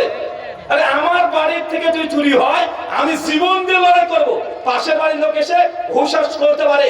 তো ক্ষমতা মুসলমানের ছিল, ব্রিটিশ বিরোধী আন্দোলনে মুসলমানরা যত রক্ত দিয়েছে তারা সবাই মিলে অত রক্ত দেয় নাই। তারপরেও আজকে ভারতবর্ষের মুসলমানদের শুনতে হয় যে আমরা ভারতবর্ষের মুসলমানকে গাদ্দার বলে, কি বলে না? অপরাধ, অপরাধ কি আমাদের? ওই যে কিছু মিডিয়ার চুটকা ফটকা আছে বলে মুসলমান, হ্যাঁ বল ভারত মাতাকে জয় বল। আর আপনি মুসলমান, আপনি না আমি বলবো না, এই যে এক কথা বলে দিলে বলবো না, বলে দেখ দেখ দেখ গাদ্দার, এরা ভারতকে ভালোবাসে না, দেশের প্রতি কোনো মহব্বত ভালোবাসা নাই। ভাই বলে কি বলে না? অপরাধ কি? ভারত মাতা কি জয় এইটা আমরা বলি না, এই জন্য আমাদেরকে বলছে আমরা নাকি দেশকে ভালোবাসি না, এই জন্য আমাদেরকে বারবার গাদ্দার বলছে, এই জন্য আমাদেরকে বলছে এসআইআর করে ভারতবর্ষ থেকে তাড়িয়ে দেবে, এমন ঘোষণা আসছে আসছে না? আসছে। শোনেন, ভারত মাতা কি জয় এই শব্দটা মুসলমানরা কেন বলি না? মুসলমানরাও জানেন, আপনারাও জানেন না যে আপনি কেন বলেন না। কয়েকটা কথা বলি, যখন এই অভিযোগগুলো আমাদের প্রতি করে তাদেরকে জবাব দেন। কিভাবে জবাব দেবেন? জবাব শিখতে হবে, রেডি করতে হবে। কিভাবে করবেন? আপনার কয়েকটা পয়েন্ট বলি, শোনেন। ভারত মাতাকে জয় কেন বলবো প্রশ্ন করেন পাল্টা, আপনাকে উত্তর দিয়ে তারা বলবে তুমি এই দেশের মাটিতে জন্মগ্রহণ করেছো, তো যে দেশে জন্মগ্রহণ করেছো সেই দেশ তো মায়ের সমতুল্য, মাতৃভূমি, দেশ তো মা, তাই তুমি ভারতে জন্মগ্রহণ করছো, তো তুমি ভারত মাতাকে জয় কেন বলবে না? উত্তর তারা চাই দেবে কি দেবে না? তার মানে আমরা সমাধান কি হলো? যে দেশে মানুষ জন্মগ্রহণ করবে সেই দেশকে মা বলতে হবে, তাই না? এটা তাই আমাদের শেখানোর চেষ্টা করছে, বলতে বাধ্য করছে। এখন পাল্টা আমাদের প্রশ্ন, হিন্দু সনাতনী দাদাদেরকে যারা এই বলে মুসলমানকে বারবার তারা টর্চার করে। আচ্ছা, পাকিস্তানে হিন্দু দাদারা আছে না নাই? আছে না নাই? এখন 1.5 কোটি হিন্দু আছে পাকিস্তানে। আচ্ছা, যেই সব হিন্দু দাদারা পাকিস্তানে জন্মগ্রহণ করেছে, পাকিস্তান তাদের মাতৃভূমি কি ভূমি নয়? মাতৃভূমি কি ভূমি নয়? পাকিস্তান তো তাদের মাতৃভূমি। পাকিস্তানে হিন্দুরা কেন নিজের দেশ তথা পাকিস্তানকে পাকিস্তান মাতা কি জয় একজন পাকিস্তানি হিন্দুরা কেন বলে না? বুঝেননি মনে হয়? যে দেশের জন্ম নিচে মাতৃভূমি যদি মাতা হয়, পাকিস্তানের হিন্দুরা কেন আজ পর্যন্ত পাকিস্তান মাতা কি জয় এই কথা কেন বলে না? জবাব চান।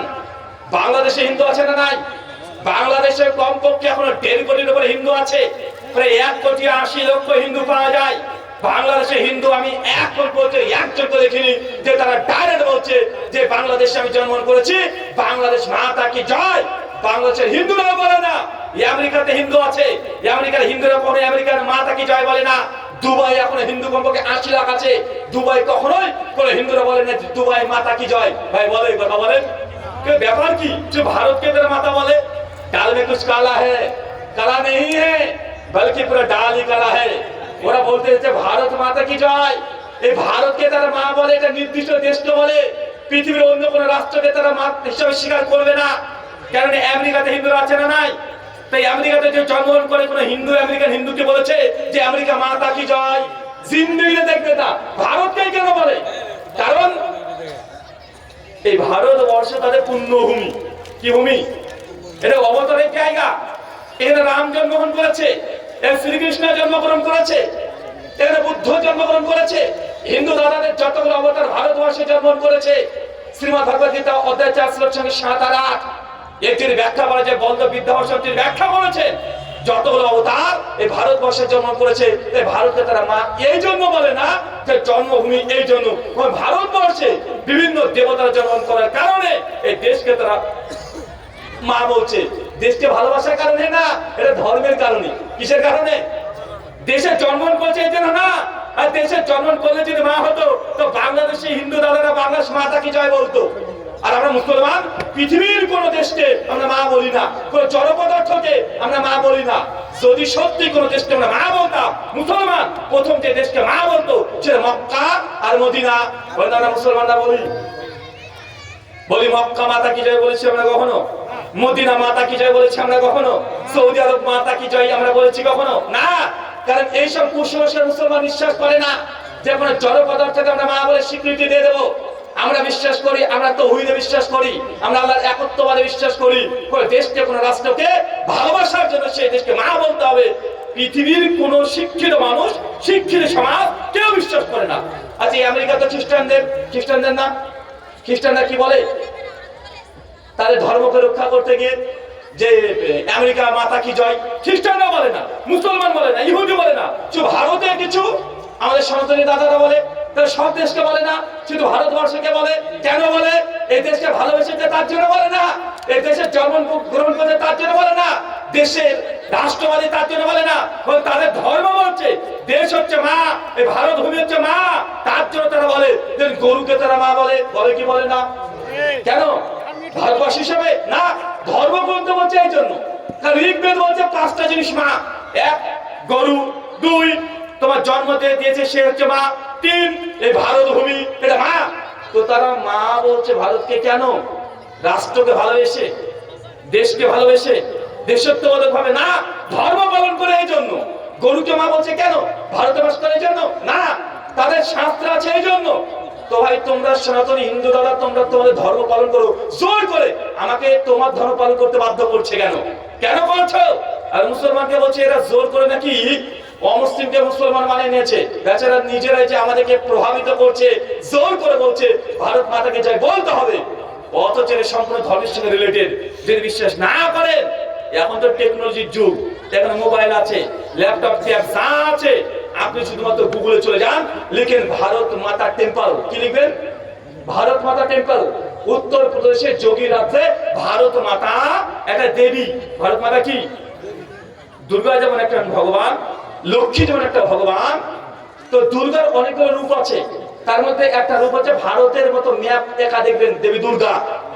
তো তারা দুর্গা পুজোর একটা নাম হচ্ছে ভারত মাতা, সে তারা পুজো করে। এটা দেশকে নয়, ওই মূর্তিটাকে। কথা বুঝতে পারলে না মনে হয়? দেশকে না মূর্তিকে? মূর্তিকে। তো মুসলমান আমরা কি মূর্তি পূজা করি? আমরা মূর্তি পূজা করি। আর আমরা তো একত্ববাদে বিশ্বাসী, আমরা কোনো প্যাগানিজমে বিশ্বাসী নয়। তাই এটা আপনারা জানা উচিত। যখন আপনাকে বলে দেশে তুই বাস করিস, তুই কেন ভারত মাতাকে জয় বলবি না? তাকে পাল্টা বলেন যে ভাইজান, তোমার পাকিস্তানে যেসব হিন্দুরা আছে, বাংলাদেশে যেসব হিন্দুরা আছে, তাদেরকে বলতে বলো পাকিস্তানের মাতা কি জয়, বাংলাদেশ মাতা কি জয়। তারা যদি বলে কোনোদিন যে আমরা মুসলমান, কথা দিচ্ছি আমরা আমাদের দেশকে মা বলে স্বীকার করে নেবো, তুই ওকে বলে দেখা, বলবে কথা বলেন? কিন্তু এগুলো নিয়ে আমরা তদন্ত গবেষণা কিছুই করি না। কিছুদিন ধরে একটা কথা নিউজ চলছে যে মুসলমানরা যদি সংখ্যা গরিষ্ঠ হয়ে যায়, 50 জন মুসলমান যদি থাকে, ওর মধ্যে 5 জন কোন অমুসলমান, ডাইরেক্ট নামদার বলছে হিন্দু সেখানে টিকতে পারে না। বলছে কি বলছে না? বলছে কি বলছে না?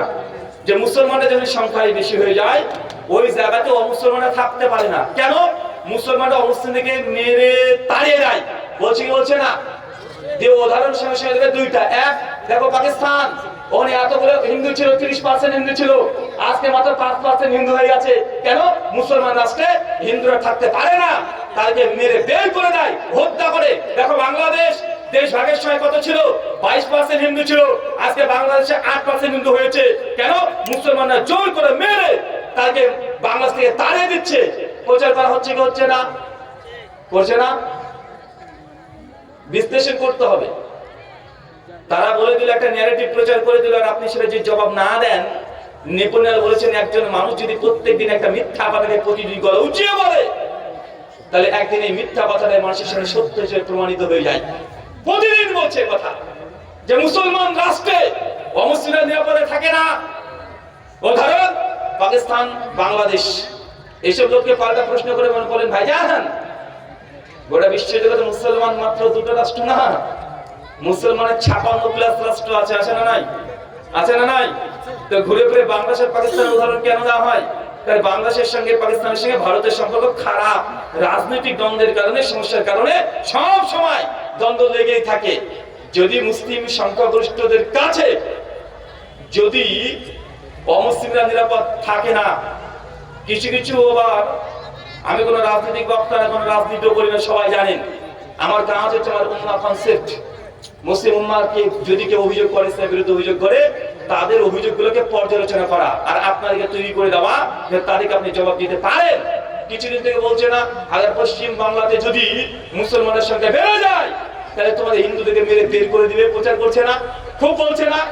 এবং বলছে মুসলমান সংখ্যা যেখানে বেশি হয়ে যায় অমুসলিমরা টিকতে পারে না, হিন্দু খাত্রে মেহে। আমি ভাবি কয়েকদিন আগে মালদাতে মোদিজি এসেছিল ভাইজান, যে দেশের প্রধানমন্ত্রী তাদের স্বরাষ্ট্রমন্ত্রী তাদের যতগুলো এমপি আছে 90% তাদের, যে দেশের 90% নেতা মন্ত্রী ব্যবসায়ী সবকিছু তাদের, তারাই সংখ্যায় 80%, আর আমরা তাদের গণমানুষের 14-17%, তা 80% মানুষ 14% মানুষের কাছে খাত্রে মেহে। চিন্তা করা যায় কত বড় কাপুরুষের দাবিগুলো করে, মানে নিজেকে যে কাপুরুষ বলছে, তাদের এই দাবিতে যে তার নপুংসক হিজড়া, এটা প্রমাণ হচ্ছে না? আরে আমরা তো 14%, আর 14% এর কাছে যদি 80% তোমরা যে খাত্রে মেয়ে থাকো, অথচ প্রধানমন্ত্রী তোমার, স্বরাষ্ট্রমন্ত্রী তোমার, মুখ্যমন্ত্রী সবগুলো তোমার, মুসলমান কয়টা আছে সবই তো তোমাদের, সমস্ত ক্ষমতা তোমাদের, ব্যবসা তোমাদের, আম্বানি আদানি সব তোমার, তারপরে 14% মুসলমানের কাছে 80% তারাই খাত্রে মেয়ে। তো এগুলো কি মানুষ না হিজড়া? আরে ভাই আমি বলছি না তাদের দাবি পূরণ করছে, এটা তাদের পরিস্থিতি প্রমাণ করছে। অথচ মুসলমান রাষ্ট্রে, চলেন একটু ঘুরে আসি, 56 ইসলামী রাষ্ট্র আছে। গত বছর আমি মালয়েশিয়াতে গিয়েছিলাম, মালয়েশিয়া কুয়ালালামপুর ক্যাপিটাল সিটি ঘুরেছি, প্রায় 11খানার মতো প্রোগ্রাম করেছি। আমি ভালো করে যে দেশে যাই সেই দেশকে আগে ঘুরি, সেই দেশের মূল সিটিগুলো, মানে ক্যাপিটাল সিটি যেটা আছে। তো মালয়েশিয়াতে গিয়ে দেখলাম মালয়েশিয়াতে 76% মুসলমান। কত পার্সেন্ট? 76%। মালয়েশিয়ার অনেকগুলো রাজ্য আছে যেখানে শরিয়া আইনকে প্রয়োগ করা হয়, শরিয়া আইন আছে, অথচ এই দেশের শরিয়া আইনের কথা শুনলে চুলকানি শুরু হয়ে যায়, হয় কি হয় না? অথচ মালয়েশিয়াতে শরিয়া আইন প্রয়োগ করা হয়েছে। 76% মুসলমান। মালয়েশিয়াতে হিন্দু আছে 7%। কত পার্সেন্ট? 7%। আজ পর্যন্ত কোন পেপার পত্রিকাতে দেখেছেন যে মালয়েশিয়াতে সংখ্যাগরিষ্ঠ মুসলমান 76% মুসলমান 7% হিন্দুদেরকে নির্যাতন করেছে, মন্দিরে ঢুকতে বাধা দিয়েছে, মন্দির ভেঙে দিয়েছে, মন্দিরের সঙ্গে গিয়ে সামনে গিয়ে লুঙ্গি ডান্স করেছে, দেখেছেন? কেন? ওখানে তো মুসলমান সংখ্যা বেশি, হিন্দুদের সংখ্যা 7%। তাহলে মালয়েশিয়ার মুসলমানের কাছে হিন্দু খাত্রে মেয়ে থাকার কথা ছিল, অথচ ভারতে দেখি তারা খাত্রে মেয়ে, অথচ তার 80%। আমার তো ব্রেনে ধরে না ভাই, যদি আইনস্টাইনকে নিয়ে আসেন তাও সমাধান করতে পারবে না। আচ্ছা দুবাই, ভারতবর্ষের সবচেয়ে বেশি যারা ভ্রমণ করতে যায়, বাইরে ভ্রমণ করতে যায়, সে দেশটার নাম কি জানেন? দুবাই। কোথায়? দুবাই। দুবাই কারা? দুবাই কাদের জায়গা? ওই সংখ্যা হচ্ছে মুসলমান, ওই শরিয়া আইন আছে, মুসলমান সব বড় বড়, আমার চেয়ে বড় জুব্বা পরে, হাব্বা পরে, আর আমার চেয়ে বড় মুসলমান তারাই। সংখ্যাগরিষ্ঠ মুসলিম রাষ্ট্র, ওইখানে কমপক্ষে 4% হিন্দুরা বসবাস করে দুবাইয়ে। ওখানে খ্রিস্টান আছে সংখ্যালঘু। আজ পর্যন্ত দেখেছেন দুবাইয়ে কোন মন্দিরে মুসলমান বোম মেরেছে? দুবাই দেখেছেন কোন হিন্দুদেরকে মন্দিরে ঢুকতে বাধা দিয়েছে? অথচ দুবাইয়ে হিন্দু খাত্রে নাই। খাত্রে কোথায়? ভারতে। কেন? এখানে 80%, আমরা 14%। গর্বে আমাদের খুব ফুলে যাচ্ছে রে ভাই, 14% এর কাছে তারা নাকি খাত্রে মেহে। আশ্চর্য।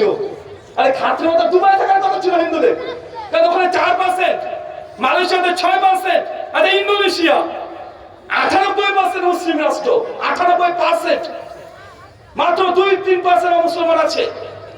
অথচ আমাদের বড় বড় যারা নেতা আছে, যারা গর্বে গর্ভবতী হয়ে যায়, তারা বলছে যে দেখো ইন্দোনেশিয়া মুসলিম সংখ্যাগরিষ্ঠ দেশ, এই দেশে রামায়ণ পড়ানো হয়, রামায়ণ চর্চা করা হয়।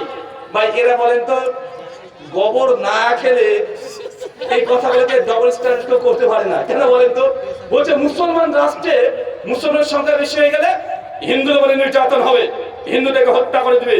আবার উদাহরণ দিচ্ছে কি ইন্দোনেশিয়া, 98% মুসলমান, মাত্র 2% হিন্দু। ওই দেশে রামায়ণ পাঠ করা হয়। তাহলে কি সমাধান কি আসলো? যে মুসলমান যেখানে বেশি, হিন্দুদের নিরাপত্তা তো আছে, তো আছে, রামায়ণও পড়া হয়, তো এটা মুসলমানের পক্ষে গেল না বিপক্ষে গেল? আরে আমাদের, আরে ভাই ও যে দাবি করছে তার বিপক্ষে যাচ্ছে না, তো এরা কোন লেভেলের মানে ডেট ওভার হওয়া জিনিস খায় আপনি চিন্তা করছেন? ডেট ওভার হওয়া নচেত এই দাবিগুলো কে করতে পারে শিক্ষিত সমাজে? আচ্ছা আপনি দেখেন পৃথিবীর আরো রাষ্ট্র আছে, মুসলমান রাষ্ট্র আছে না নাই? সৌদি আরব একদম পাক্কা মুসলমান। ওই মিডল ইস্টে তো ইসলাম ধর্মের সম্প্রচার হয়েছে না, আল্লাহ নবীর কোরআন ওখানে এসেছে, ওখান থেকে প্রচার হয়েছে। তো সেই সব রাষ্ট্রে আসলে যখন অমুসলিম হিন্দু দাদারা যায় ভারত, এই সৌদি দুবাই কুয়েত দাদারা যায় কি করতে যায়, ইন্ডিয়া থেকে কি করতে যায়, লেবারি খাটতে অনেকে যায় না। আমাদেরকে বলছে মুসলমান রাষ্ট্র মানে ফকির, মুসলমান মানে অশিক্ষিত মূর্খ, মুসলমান রাষ্ট্র মানে দেখো তারা অর্থনীতি পিছিয়ে পড়েছে। আর ঘুরে ফিরে মিডিয়া কি করে, পাকিস্তান বাংলাদেশ, পাকিস্তান বাংলাদেশ। কেন তোমার চোখে কি ঠেকেছে? ঘুরে ফিরে দুটো জায়গায় মানে কুয়ার ব্যাং হলে যা হয়, মানে কুয়াটাকে সমুদ্র মনে করে। ওই যে মুসলমান রাষ্ট্র দেখবে মানে মুসলিম শরিয়া আইন প্রয়োগ করলে সেই দেশ অর্থনীতিতে নেমে যায়। দেখো পাকিস্তান খেতে পায় না, দেখো বাংলাদেশের কি হালাত হয়ে গেছে। জানো এই দুটো জায়গাতে তুমি কুয়ার জায়গার মতো শুধু দেখতে পাও কেন? একটু দূরে তাকিয়ে দেখো, পৃথিবী তো ছোট নয়। এখন এআই এর যুগ, এআই, চ্যাটজিপিটি, ডিপসিক, গ্রক, এখন এদের যুগ। মানুষকে বোকা বানানো তো সহজ নয়। আচ্ছা বলেন তো, সৌদি আরবের টাকাকে কি বলা হয়? রিয়াল। সৌদি আরবের 1 রিয়াল সমান ইন্ডিয়ান ক টাকা? কম করে 20 থেকে 26 টাকা আপ ডাউন করে কি করে না? মানে সৌদির 1 টাকা দিলে ইন্ডিয়ান ক টাকা দেবে? কমপক্ষে 22 থেকে 26 টাকা দেয় না? তো এটা তো মুসলিম রাষ্ট্র, অর্থনীতিতে পিছিয়ে না গিয়ে, হ্যাঁ? দুবাইও তো তাই। মালয়েশিয়ার টাকাকে বলা রিঙ্গিত। মালয়েশিয়ার 1 রিঙ্গিত মানে 1 টাকা সমান ইন্ডিয়ান 22 টাকা। তো ওটা তো মুসলিম সংখ্যাগরিষ্ঠ দেশ, তখন টাকার পরিমাণ ভারতের চাইতে বেশি না কম? কথা বলেন। আচ্ছা কুয়েত, মামু, কুয়েতের 1 টাকা মানে ইন্ডিয়ান ক টাকা? 256, 250 থেকে 300 টাকা আপ ডাউন করে। তো মুসলিম রাষ্ট্র যদি হয়, মুসলিমদের সংখ্যাগরিষ্ঠ যদি হয়ে যায়, সে দেশে নাকি জিডিপি কমে যায়, সে দেশে নাকি না খেয়ে মরে। তো কুয়েতের 1 টাকা মানে ভারতের 300 টাকা। এইসব কথা বলতে কোনো লজ্জা লাগে না? আর আমি নিজের দেশকে নিয়ে গর্ব করব, কিন্তু এদের কথা শুনে যা মনে হয়, বাড়িটার মানুষ যদি এই কথাগুলো শোনে ভাববে যে ভারতের মানুষের এত মূর্খ। কিন্তু আমরা তো থেকে মূর্খ দেখতে চাই না, এর শিক্ষিত দেখতে চাই। আর নিজের দেশকে নিয়ে আমরা গর্ব করে ফখর করি, কিন্তু এইসব খবরের নামে গোবর বলে কিছু, এরা সারাদিন ধরে এই করে হিন্দু মুসলমানের মারামারি লাগানোর চেষ্টা করে কি করে না? কথা বলেন। আল্লাহ সুবহানাহু ওয়া তাআলা এদেরকে তুমি বুঝার তৌফিক দান করুন, আমিন। সম্মানিত সুধী, আমি কোন রাজনৈতিক বক্তা না। যেহেতু মুসলিমদের উপর অভিযোগ আছে, জবাব দিতে হয় কি হয় না?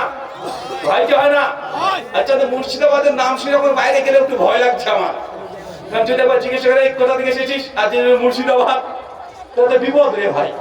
যদি আমরা খাতা কলমে মুর্শিদাবাদ লিখি, কিন্তু আমরা আসলে পড়ি নদিয়ার মধ্যে, মানে আমার বাড়ি থেকে 1.5 কিলোমিটার পরে শুরু হয়েছে নদিয়া। তো ভাবছি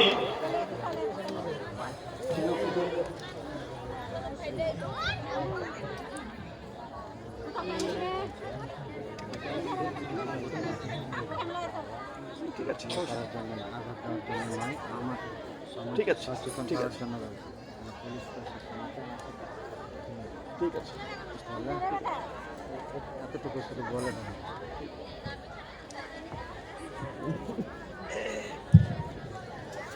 ধন্যবাদ। শোনেন, আমার উদ্দেশ্য এটা নয়।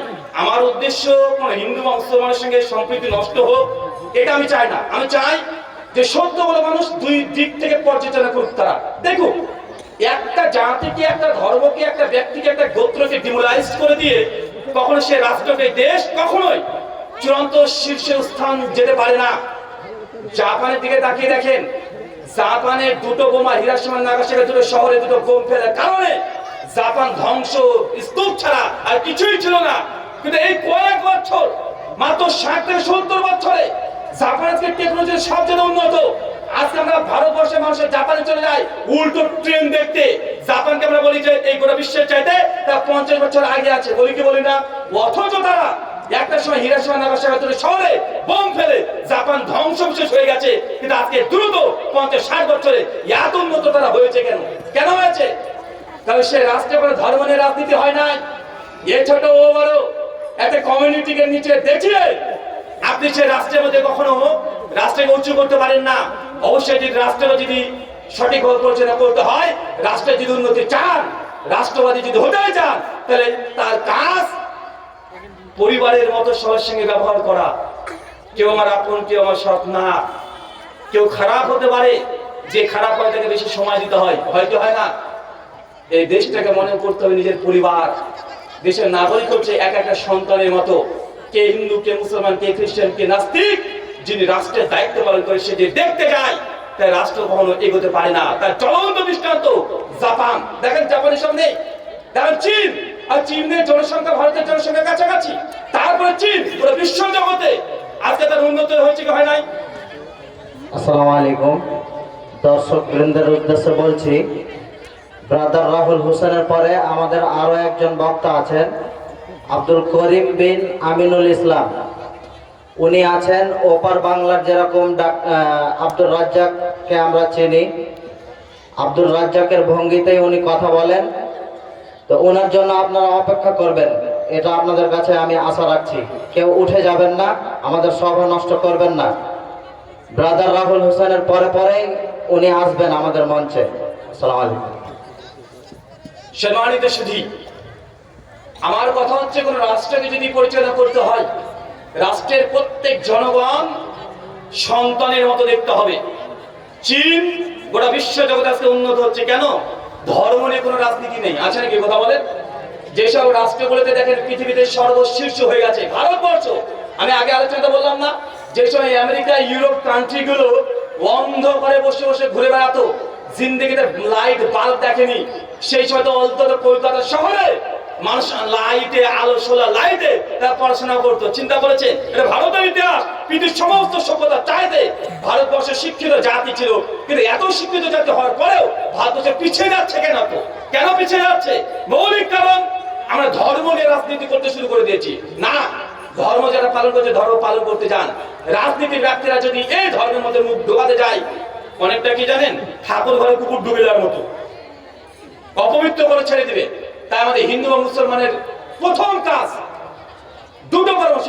এক, যতগুলো মিডিয়া আছে, নিউজ চ্যানেল আছে, এদেরকে অবিশ্বাস করেন। কি করবেন?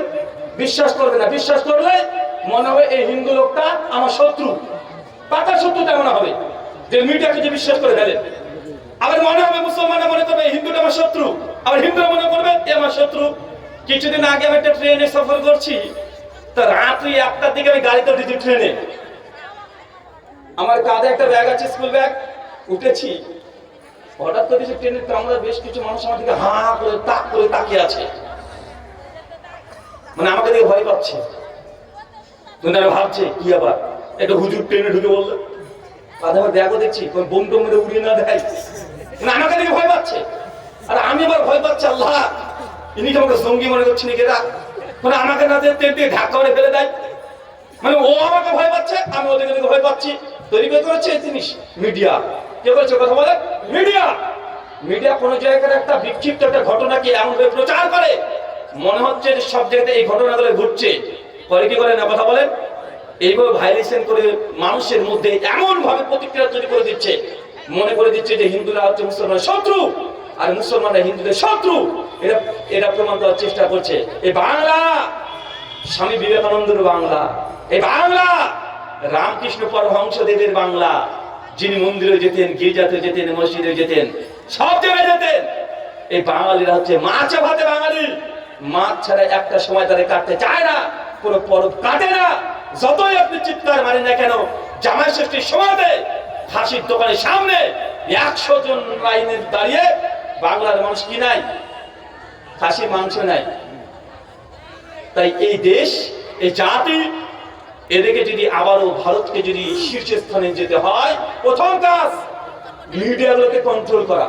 কারণ মানুষের ব্রেন তারা করছে, মানুষকে মানে বুদ্ধিভিত্তিক ভাবে তারা মস্তিষ্ক দিক থেকে তারা এমন ভাবে ব্রেনের ওয়াশ করে দে, জঙ্গি তৈরি করে, কারখানা তৈরি করে দিচ্ছে।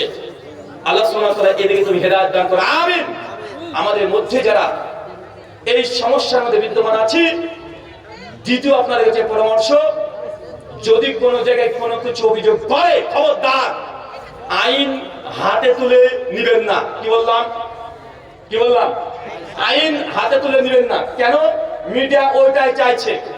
মিডিয়া ওটাই চাইছে যে আপনাকে একটু উস্কিয়ে দিবে, আপনি একটা গাড়ি ভাঙবেন, ওটা এসে ক্যামেরা করবে, ক্যামেরা করে দিনের পর দিন তারা মিডিয়াতে দেখাবে, বলবে দেখো মুসলমান জঙ্গি, তারা দেশটাকে দখল করে নিল, দেশটাকে পাকিস্তান করে নিল, দেশটাকে বাংলাদেশ করে নিল। বলে কি বলে না, কথা বলেন? আপনি যদি কোনো ভায়োলেশন করেন তারা এটাই খুঁজছে, মানে মুসলমানকে নিয়ে তো বাজে বাজে কথা কেন বলছে? কারণ তারা চাচ্ছে মুসলমানকে উস্কে দাও, একটা দুর্ঘটনা ঘটাক, এই দুর্ঘটনাকে সামনে রেখে তারা দিনের পর দিন তারা মিডিয়া নিউজকে কভার করবে, তাদের টিআরপি বাড়াবে, তারা ভোট ব্যাংক বাড়াবে। তো তাদের উদ্দেশ্যে পাওয়া দরকার আছে, কথা বলেন না? কদিন আগে দেখলেন না অসীম সরকার বাবু, তিনি কোরআন মাজিদকে নিয়ে একটা বাজে মন্তব্য করেছে। আলহামদুলিল্লাহ মুসলমানরা পশ্চিমবাংলায় অনেক সচেতন হয়ে গেছে, তারা কোনো ভায়োলেশনে যায় নাই, কোনো হিংসার মধ্যে প্রবেশ করে নাই।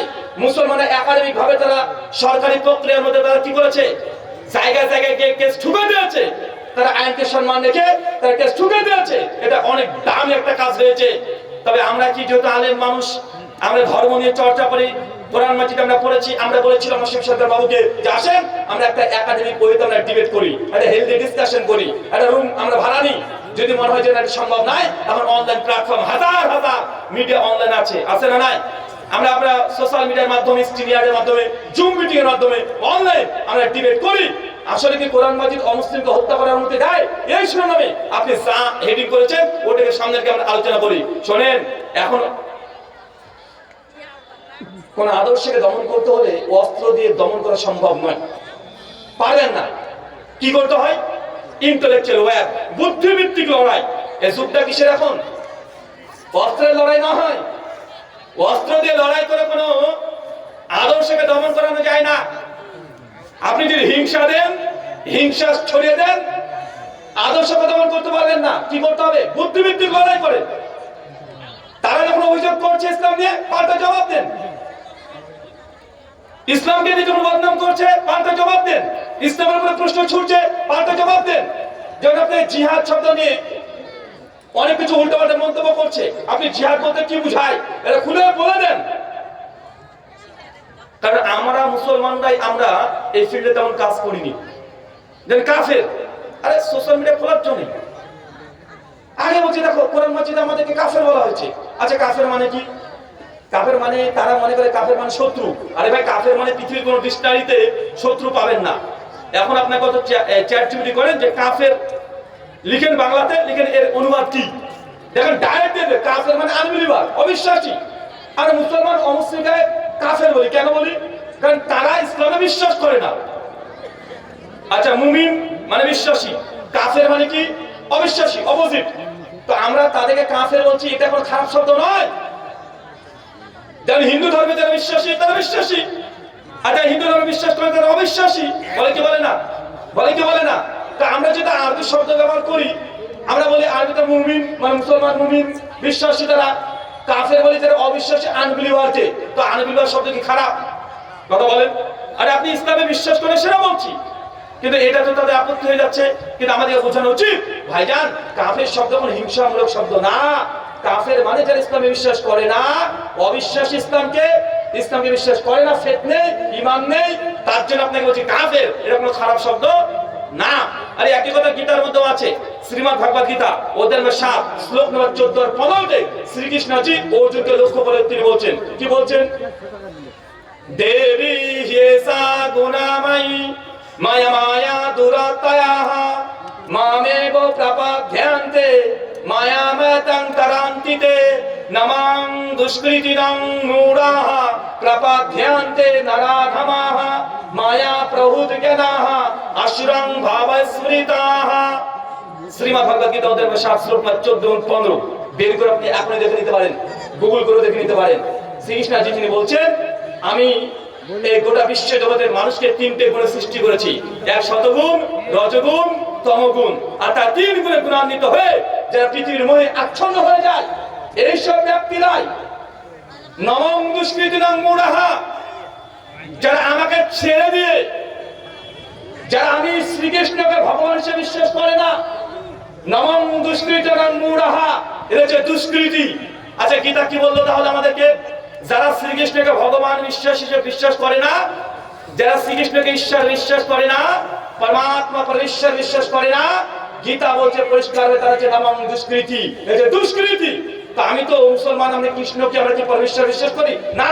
তো আমাকে কি পরোক্ষ বদলে কি বলা হচ্ছে না যে আমি হচ্ছে দুষ্কৃতি, নমং দুষ্কৃতি নাম মূঢ়াহা, এ হচ্ছে মূর্খ। কে মূর্খ? যে কৃষ্ণকে ঈশ্বর বিশ্বাস করে না। তো আমরা মুসলমান তো কৃষ্ণকে ঈশ্বর বিশ্বাস করি না, তো গীতা অনুযায়ী আমি তো আমাকে মূর্খ বলা হচ্ছে। শুধু এতটা না, নারাধামাহা, কৃষ্ণজি তিনি বলছেন তার হচ্ছে মানুষের মধ্যে সবচেয়ে নিকৃষ্ট। তার মানে যিনি কৃষ্ণকে বিশ্বাস করে না সে হচ্ছে মূর্খ, সে নরধামা, মানুষের মধ্যে নিকৃষ্ট, সে হচ্ছে দুরাচারী। তবে আমরা কি বিশ্বাস করি কথা বলেন? তাই গালিগালাজ করে আমাকে কে দিল তাহলে? এখন যদি আমি এটাও নিয়ে অভিযোগ করে বলি দেখো গীতা মুসলমানকে অপমান করেছে, ভাই দাবি করা কি যৌক্তিক হবে? অযৌক্তিক। আরে শ্রীকৃষ্ণজি তিনি বলেছেন সেই কনসেপ্টে যে আমাকে ঈশ্বর বিশ্বাস করবে না তারা হচ্ছে মানুষের মধ্যে নিকৃষ্ট, মূর্খ, দুষ্কৃতী। আরে কোরআন মাজিদে একই কথা বলছে যে আল্লাহকে বিশ্বাস করে সে কাফের। কাফের মানে কি? অবিশ্বাসী। তো শ্রীকৃষ্ণ যদি কথা বলছে কোরআন মাঝে সে একই কথাই আছে। পৃথিবীর সব ধর্মে আছে, খ্রিস্টান ধর্মেও আছে, যে জিজাসকে বিশ্বাস করে তাকে বিলিভার বলা হয়, আর যারা খ্রিস্টান ধর্মে বিশ্বাস না তাকে নন বিলিভার বলা হয়। এটা খারাপ কিছু নয়। সনাতন ধর্মে আছে মুসলমানকে জবন বলা হয়। কি বলা হয়? জবন বলা হয়। মুসলমানকে ম্লেচ্ছ বলা হয়। কেন বলা হয় কথাগুলো? কেন বলা হয়? इस्लाम के टारगेट जो मुसलमान अवस्थित काफिर बोले। काफिर किसको कहती है? काफिर कौन है? अरे काफिर आने भी नहीं बार जो इस्लामी विश्वास करने से काफिर। काफिर के देखले हत्या করতে হবে কোরআন মাজিদে ডাইরেক্ট কোন এমন ধরনের আয়াত নাই। মুসলমানকে আমরা সতর্ক করি যে এই ধরনের কোন আয়াত নাই যে কাফির দেখলে হত্যা করতে হবে। কখনোই একটা আয়াত আপনি সিঙ্গেল আয়াত দেখাতে পারবেন না। আউট অফ কনটেক্সট যদি কেউ বের করতে চায় অবশ্যই বের করতে পারবে, অবশ্যই বের করতে পারবে। কোরআন মাজিদে যেই আয়াতগুলো যুদ্ধের কথা যখন আছে তার আগেই দেখবেন, তার আগেই দেখবেন যে এটা নির্দিষ্ট সময়ের জন্য নবী যুদ্ধ করছেন, সেই সময়কে সামনে রেখে নবীকে আল্লাহ আদেশ করছেন। সে ১৫০০ বছর আগের কথা আপনি আজকে যদি তুলে দিয়ে যদি এখন এই কথা বলেন তো এটা কেমন দেখায় না? এখন তুমি গীতার মধ্যে এরকম হাজার হাজার শ্লোক দেখানো যেতে পারে। গীতার ৭০০ শ্লোক আছে, দ্বিতীয় অধ্যায় গোটাটাই শ্রীকৃষ্ণজি তিনি অর্জুনজিকে বারবার বলছে যুদ্ধ করো, যুদ্ধ করো, যুদ্ধ করো। মানে আমি যে টুক করে এই অংশটুকু নিয়ে নিই, গীতার দ্বিতীয় অধ্যায় ৩২ শ্লোক শ্রীকৃষ্ণজি ডাইরেক্ট বলছে হে অর্জুন তুমি এতটা কাপুরুষ কিভাবে হলে? তুমি যুদ্ধ থেকে পিছু পা চলে আসছো। আরে ক্ষত্রিয় ধর্ম যুদ্ধ করা, আর আমি শুধু যদি এই ৩২ শ্লোকটাকে নিয়ে নিই, গীতার আগে যে সব বাদ দিয়ে দিলাম, তাহলে কি আসছে? কথা কি দাঁড়াচ্ছে? যে যুদ্ধ করা হচ্ছে ধর্ম। আসছে না? যে যুদ্ধ করে না সে হচ্ছে কাপুরুষ। তো গীতাতে যদি আমি শুধু এই একটা শ্লোক নিয়ে নিই আর আমি অপপ্রচার করতে শুরু করে দিই, দেখো গীতা বলছে যে শ্রীকৃষ্ণকে বিশ্বাস করে না তার সঙ্গে যুদ্ধ করো। যুদ্ধ করা হচ্ছে ধর্ম, যুদ্ধ না করা হচ্ছে অধর্ম। যে যুদ্ধ করে সে কাপুরুষ। গীতার দ্বিতীয় অধ্যায় ৩ শ্লোক শ্রীকৃষ্ণজি পরিষ্কার সাংখ্যযোগ বলে দিয়েছে। এখন আমি যদি আউট অফ কনটেক্সট যদি এই একটা শ্লোক নিয়ে যে সমালোচনা করতে বসে যাই, বা বলেন তো এটা কি যৌক্তিক হলো? এটাকে আমি ন্যায় করলাম? তো যারা ইসলামকে নিয়ে এই বাজে বাজে শব্দ বলছে, কোরআনে একগুলো নাই তা না, আছে কিন্তু আউট অফ কনটেক্সট। তারা আগেকার ৪টে আয়াত বাদ দিচ্ছে, পরের ৫টা আয়াত বাদ দিচ্ছে। আয়াতের মধ্যে থেকে টুক করে একটা আয়াতকে নিয়ে বেছে নিয়ে এইটা বলে বলে বলে বলে কোরআনে এই কথা আছে। তো ভাই কোরআন মাজিদে যদি সত্যি এতগুলো কথা লেখা থাকতো তো পৃথিবীতে ১৮০ কোটি মুসলমান যারা আছে সবাইকে মূর্খ মনে করছেন নাকি? এমন বলতো না তরবারিতে প্রচার হয়েছে না। ১৯৭৫ সালে পিউ রিসার্চ সেন্টার তারা জনগণনা করেছিল গোটা বিশ্বে মুসলমান কত। ১৯৭৫ সালে পিউ রিসার্চ সেন্টার তারা দাবি করে বলছে ১৯৭৫ সালে মুসলমানের জনসংখ্যা ছিল মাত্র ৮০ কোটি। কত কোটি? ৮০ কোটি। এই মাত্র ৫০ বছরে মুসলমানের সংখ্যা ১০০ কোটি বেড়েছে। কত কোটি? ১০০ কোটি। পিউ রিসার্চ সেন্টার বলছে ১০০ কোটি ৫০ বছরে। আচ্ছা মুসলমান এই ৫০ বছর মানে ১৯৭৫ থেকে ২০২৫ এই ৫০ বছরে মুসলমান কোথায়? তরবারি নিয়ে যুদ্ধ করেছে। এই ৫০ বছরে মুসলমান মার খাচ্ছে, সমস্ত দেশে মুসলমান মার খাচ্ছে, নির্যাতিত। ৫০ বছরে ১০০ কোটি মুসলমান বাড়লো কিভাবে? কিভাবে বাড়লো? ওই তরবারিতে যায়নি কোনো জায়গাতে। তার মানে বোঝা যাচ্ছে ইসলাম মানুষ গ্রহণ করে ইসলামকে জানা বোঝার পরে। আর কোরআন মাজিদ টুক করে একটা কথা থাকবে আর গোটা বিশ্ব জগতে কোরআন মাজিদ চলছে। হ্যাঁ, পশ্চিমা দেশের সঙ্গে ইসলামের কিছু প্রবলেম আছে। পশ্চিমা আইডিওলজি আর ইসলামিক আইডিওলজির মধ্যে পার্থক্য আছে। এই জন্য যারা পশ্চিমা কৃষ্টি কালচারে বিশ্বাসী, মডার্নিজমে বিশ্বাসী, পশ্চিমাদের সঙ্গে আমাদের আসসালামু আলাইকুম। আমার দিকে তাকিয়ে শীতের রাত শুকরান, জাযাকাল্লাহু খাইরান। আসসালামু আলাইকুম ওয়া রাহমাতুল্লাহ। আপনারা কেউ সভা ভেঙে উঠে যাবেন না।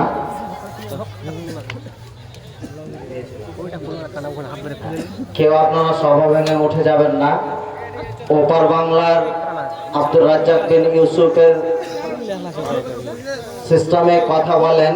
আমাদের আকাঙ্ক্ষিত